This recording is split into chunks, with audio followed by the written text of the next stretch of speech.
esta pregunta que confronta,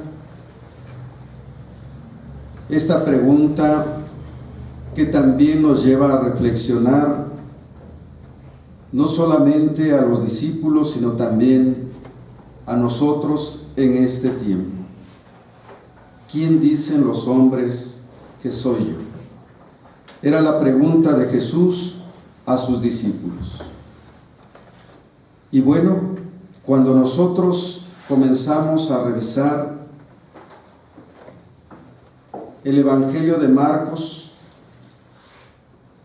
Marcos va tratando de convencernos desde un principio y a decir que este del cual se habla y el cual va caminando, el cual va por las ciudades, por las aldeas, por los caminos, no es otro más que el Hijo de Dios. Y ser el Hijo de Dios tiene sus complicaciones, tiene sus riesgos y tiene también la probabilidad de que se pierda la vida. Y bueno, algunos al seguir a Jesús en aquel entonces y hoy pueden creer que seguir a Jesús es solamente triunfos. Y a veces se ha predicado un evangelio triunfalista. Es decir, hemos escuchado frases como: si crees en Dios, vas a estar bien, ya no te va a pasar nada.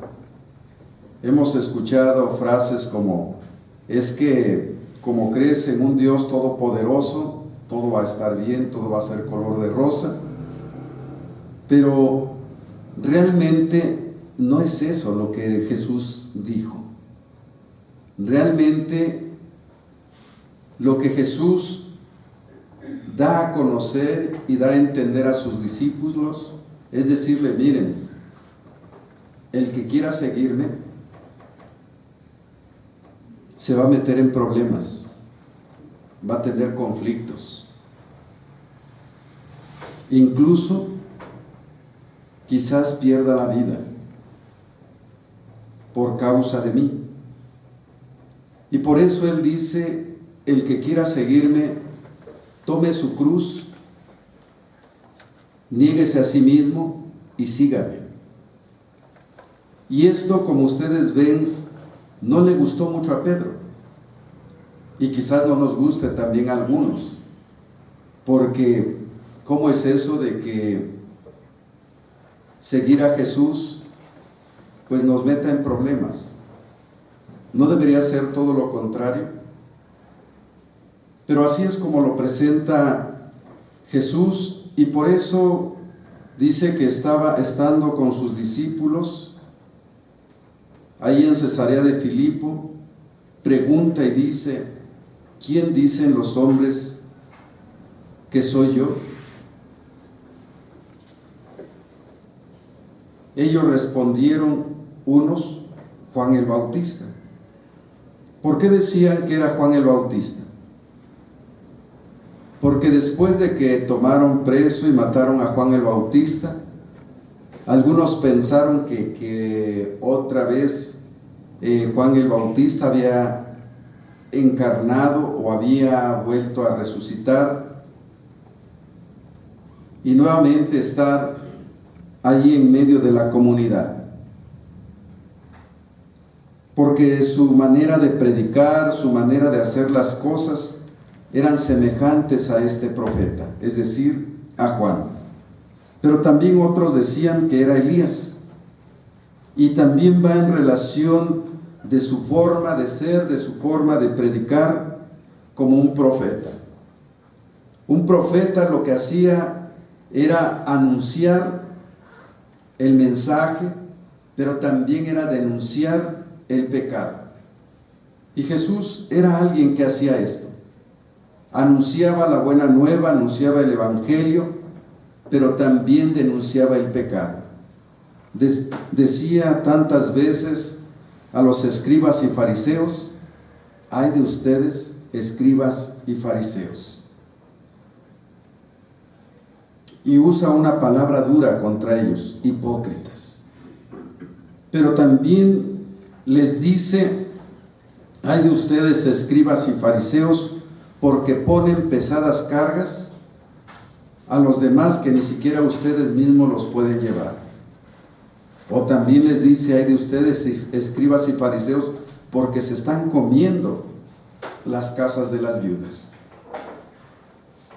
Entonces, por eso Jesús se parece a Juan y se parece a Elías en su manera de hacer las cosas como un profeta. Y bueno, algunos otros dicen: se parece a alguno de los profetas. Es decir, Jesús tiene una manera de hacer las cosas, tiene una manera de decir las cosas, como ya lo hemos dicho, en anuncio y denuncia. Pero ahora es Pedro, y Pedro es ese personaje, a mí se me hace como el que siempre está listo para contestar. No le importa si lo dice bien, no le importa si contesta correctamente, o a lo mejor no, pero él quiere participar, él quiere contestarle al maestro. Entonces él les dijo: ¿y vosotros? ¿Quién decís que soy? Respondiendo Pedro le dijo: tú eres el Cristo.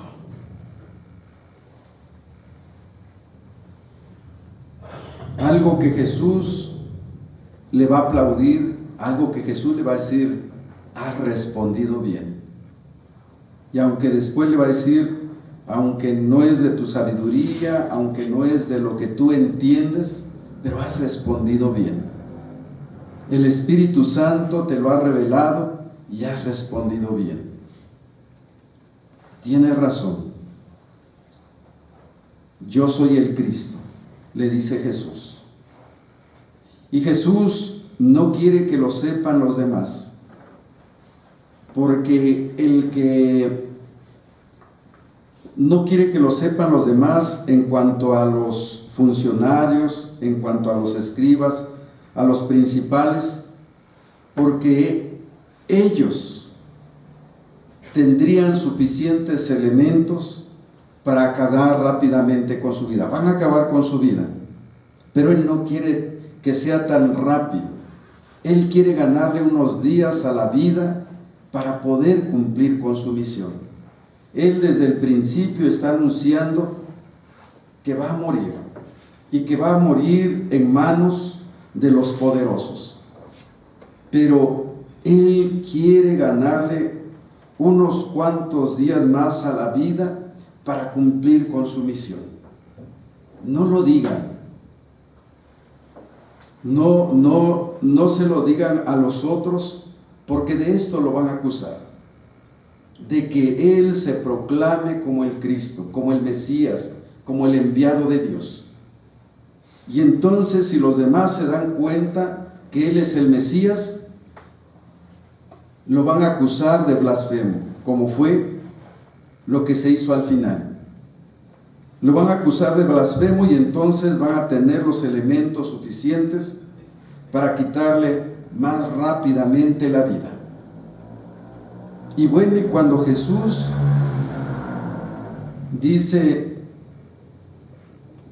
el versículo 31, y cuando comenzó a enseñarles que le era necesario al Hijo del Hombre padecer mucho y ser desechado por los ancianos, por los principales sacerdotes y por los escribas, y ser muerto y resucitar después de 3 días, esto le decía claramente. Entonces Pedro le tomó aparte y comenzó a reconvenirle. Es decir, cuando él empieza a anunciar que ser el Hijo de Dios, que ser el Cristo, implica riesgos, que implica peligros, Pedro lo llama aparte y le dice: a ver, Señor, pues ¿de qué se trata? No se trata de que tú vayas ganando gente, vayas ganando fama, Y cuando ya tengas todo un respaldo, entonces te coloquemos como el Rey de Reyes, o por lo menos el Rey de los judíos. No se trata de eso, Señor. Y bueno, ellos están tan convencidos que cuando Juan y Santiago y Pedro, que son los que Jesús siempre tiene como el grupo íntimo, le dice uno de ellos: oye, a mí ponme a la derecha. El otro le dice: bueno, a mí ponme a la izquierda. Y Pedro ya no encontró lugar y se enoja contra ellos y les dice: bueno, ¿por qué estos están pidiendo privilegios y a mí me dejan fuera? Porque de esta manera Pedro quiere ver la vida, quiere ver una vida de comodidad, quiere ver una vida donde él pueda también tener poder y privilegios. Y por eso le dice: Señor, oye, ¿cómo que ya te quieres morir? ¿Cómo es esto de que te van a matar? Si te van a matar, entonces no pasemos por Jerusalén, vámonos por otro lado. Porque tenemos que cumplir esta misión de ellos, que ellos quieren, uno está a la derecha, otro a la izquierda. Pero es también ahí Jesús donde les enseña y también los vuelve otra vez al camino y le dice: a ver, yo les he dicho que mi reino no es de este mundo. Yo les he dicho que no he venido para quedarme en este mundo.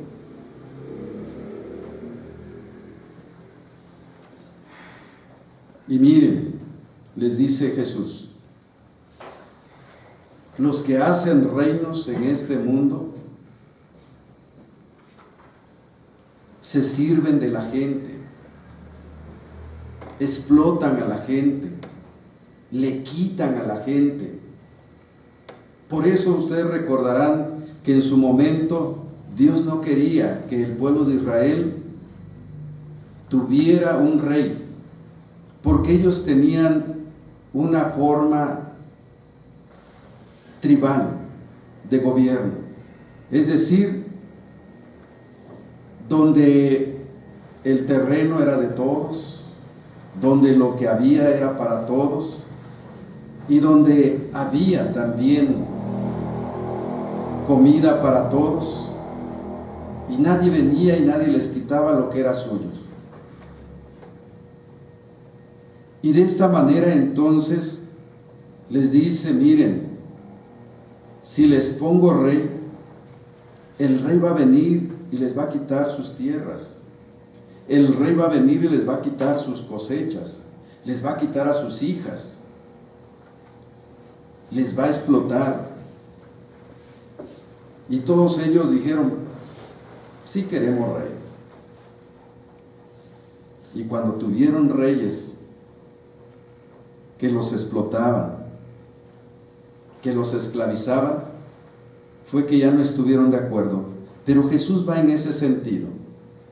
Les dice: miren, los que tienen reinos, los que son reyes y gobernantes de este mundo, se sirven de la gente, explotan a la gente. Y entonces les aclara y les dice: mi reino no es así. Mi reino es diferente.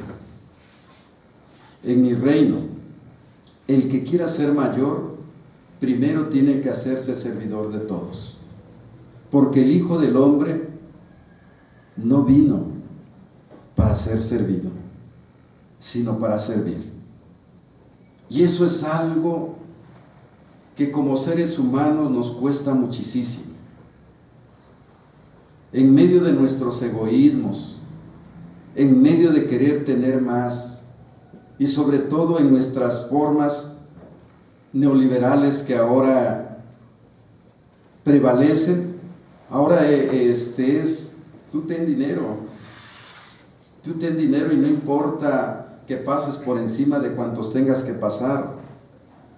Tú ten dinero y no importa cuántos tengas que dejar sin trabajo. Lo importante es tener dinero en este mundo.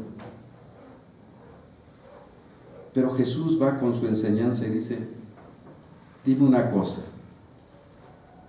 ¿qué caso tiene que tengas poder? ¿Qué caso tiene que tengas dinero y pierdas tu alma? Por eso para Jesús su reino está construido en la verdad, en la justicia, en el amor, en la solidaridad, en el amor al prójimo, diría finalmente Jesús. Porque es ahí donde se muestra, es ahí donde se hace realidad lo que Santiago nos dice en la lectura que hicimos hoy. Ser cristiano es de compromiso.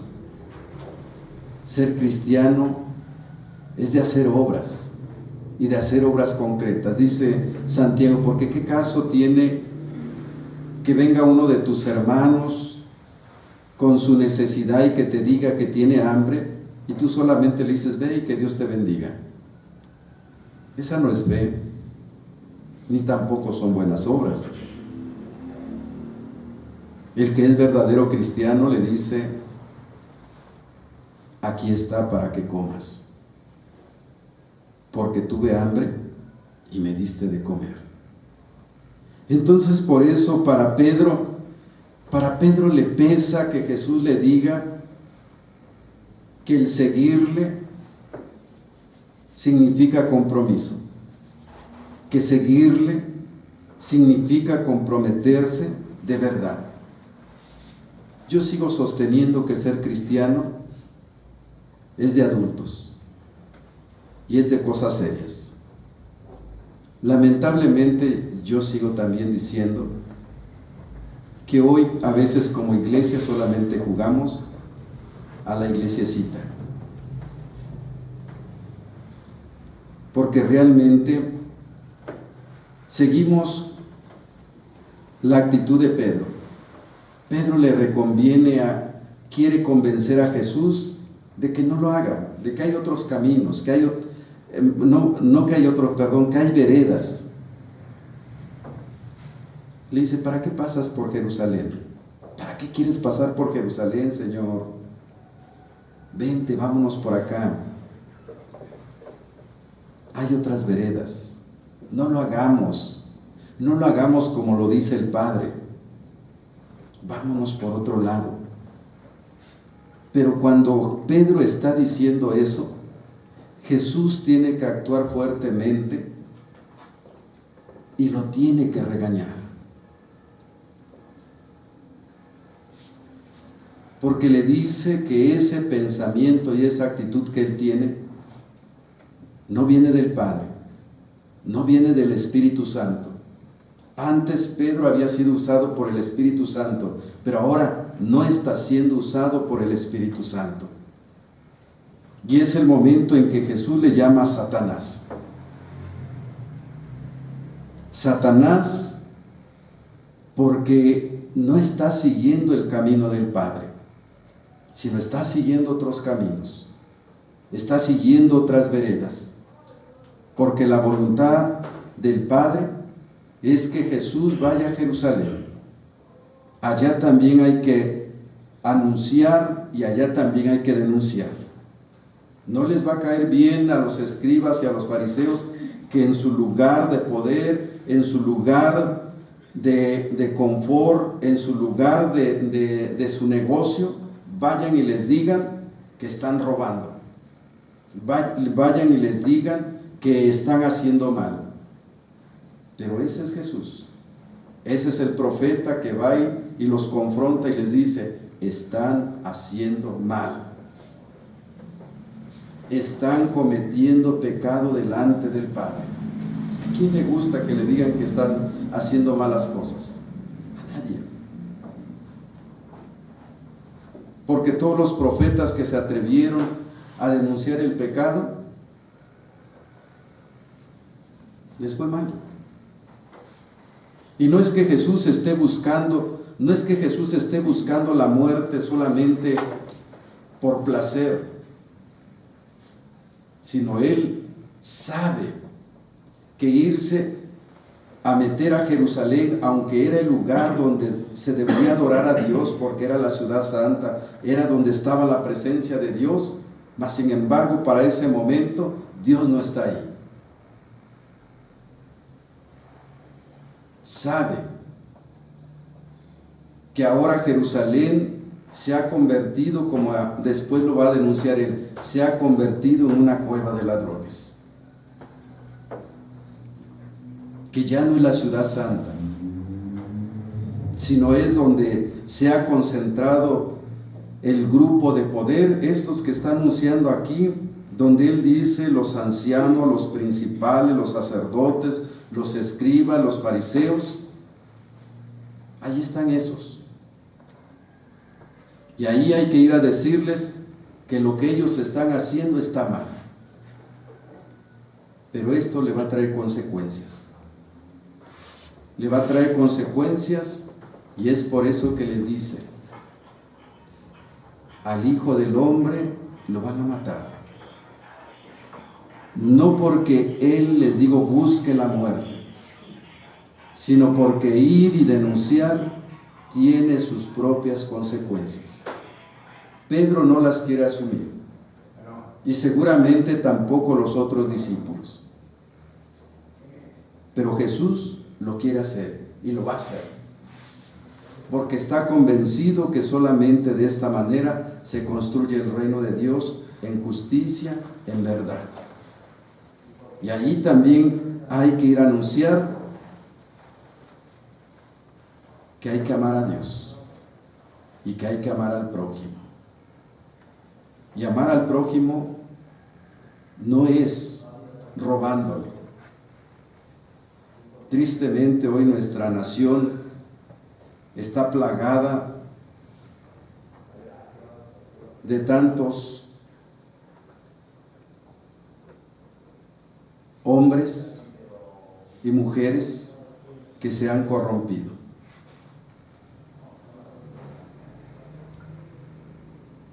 Esto que decía Jesús, que los que gobiernan se sirven de la gente, le roban a la gente. Y bueno, muchos lo han denunciado, muchos lo siguen haciendo, y bueno, y no les ha ido tan bien. Pero gracias a Dios por esas voces proféticas. Gracias a Dios por esos que siguieron el camino y los pasos de Jesús y siguen siendo profetas en nuestros tiempos. Quien quiere seguir a Jesús es así como Jesús les dice, el 34. Y llamando a la gente y a sus discípulos les dijo: si alguien quiere venir en pos de mí, niéguese a sí mismo. Y tome su cruz y sígame. Por eso Jesús decía esto. Se lo está diciendo a Pedro, nos lo está diciendo a nosotros. El que quiera seguirme, niéguese a sí mismo. Y negarse a uno mismo, hermanos, pues es dejar de hacer aquello que nos gusta, renunciar a aquello que a veces nos causa placer o nos hace sentir bien. En el caso de Pedro, Pedro lo entendió, y qué bueno. En el caso de Pedro, tuvo que entender que no se trataba de un lugar a la derecha, ni de un lugar a la izquierda de poder, ni de privilegios. Él entendió que se trataba de servir. Y gracias a Dios lo entendió y comprendió. Se negó a sí mismo. Dejó a un lado los egoísmos, dejó a un lado este deseo de tener poder. Tomó su cruz. En aquel tiempo, cuando se está escribiendo Marcos, tomar nuestra cruz o tomar la cruz significaba arriesgar la vida. Porque oponerse al poder del emperador y decir que Jesús era el Cristo, imagínense, el emperador era el que se decía era el Hijo de Dios.